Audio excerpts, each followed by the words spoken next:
Assalamualaikum warahmatullahi wabarakatuh.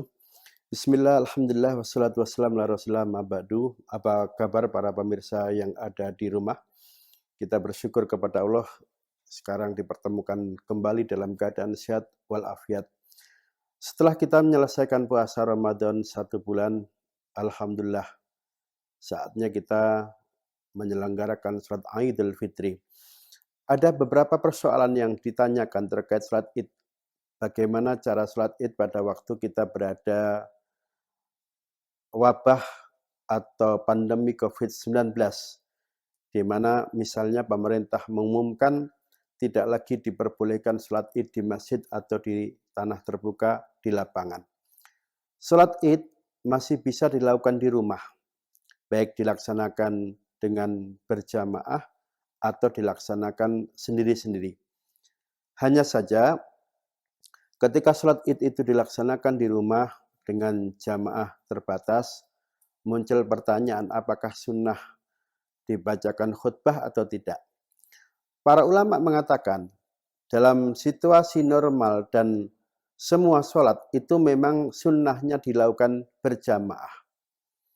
Tetapi ketika kondisinya tidak normal, ada wabah, ada pandemi, kemudian salat jamaah itu digeser di rumah, ingin melaksanakan salat Id misalnya.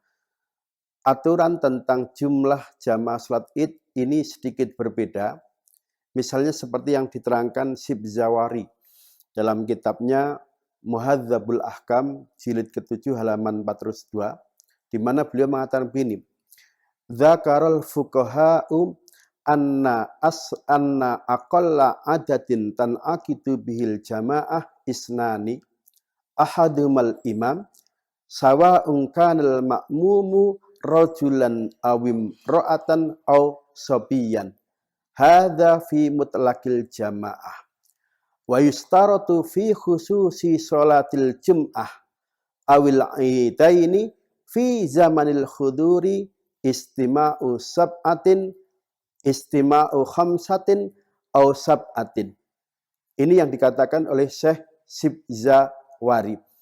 Nah, di kitab ini dikatakan ketika kita melaksanakan salat Id, situasinya tidak normal, ada wabah, kemudian salat Id itu tidak diselenggarakan di masjid atau di tanah lapang karena khawatir dengan berkumpulnya ribuan jamaah akan menulurkan virus COVID-19, kemudian salat Id digeser di rumah, maka salat Id itu boleh dilakukan berjamaah, dan kalau tidak memungkinkan, masih sunnah dilakukan secara munfarid atau sendirian. Nah, ketika salat Id dilakukan berjamaah, sunnah juga dibacakan khutbah kalau ada yang mampu menjadi khatib. Atau ketika yang jamaah minimal 4 orang.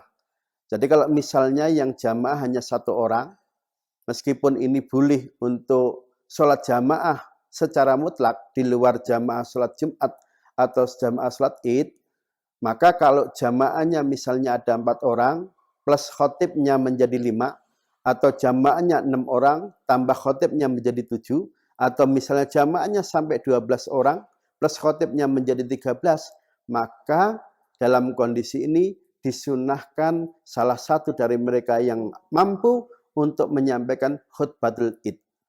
Jadi seperti itu. Terus ada pertanyaan kedua, bagaimana hukumnya sholat Id?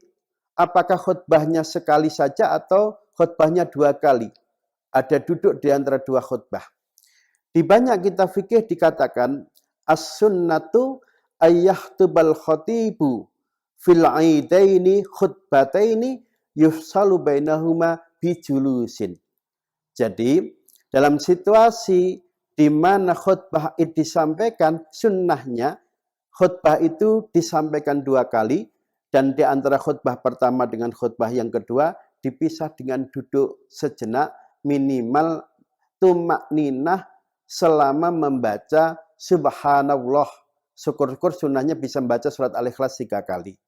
Nah, sekali lagi, para pemirsa yang ada di rumah, silahkan laksanakan salat Id, hukumnya sunnah muakkadah. Salat Id yang biasanya di masjid pindah dilakukan di rumah. Kalau ada yang mampu menjadi khotib, jumlah jamaahnya lebih dari 4 orang, silakan khutbah disampaikan. Tetapi kalau nggak ada yang bisa menjadi khotib, kemudian jemaahnya ternyata hanya ada 2, maka boleh khutbah itu tidak disampaikan, kesunahan salat Id tidak gugur dan tetap mendapatkan pahala. Demikian, terima kasih. Usikum wa iyaya bittaqullah. Assalamualaikum warahmatullahi wabarakatuh.